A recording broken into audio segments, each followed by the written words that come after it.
Quick Python. In this video, we will walk you through the process of importing data into InfluxDB using Python. We'll be using the InfluxDB Python client to accomplish this task.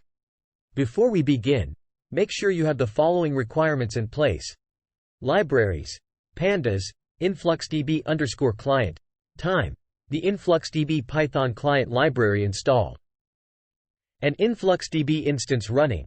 You can use a local instance or cloud-hosted one. Now, let's break down the code step by step. We start by importing the necessary libraries. This includes the InfluxDB Python client library, pandas for data manipulation, and other required modules.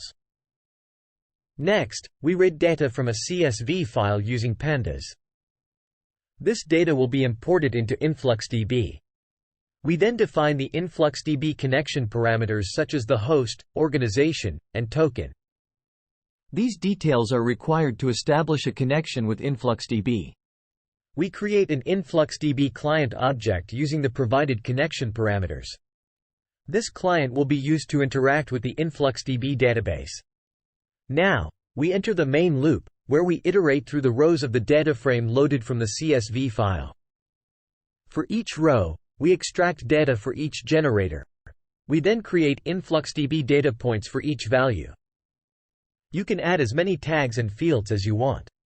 Finally, we write the data points to the InfluxDB database using the InfluxDB Python client's write API.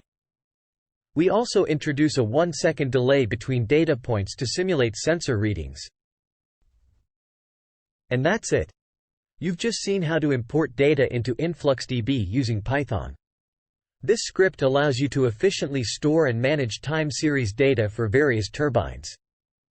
Feel free to download the code from the GitHub, adapt this script to your specific use case, and start working with InfluxDB to analyze and visualize your time series data.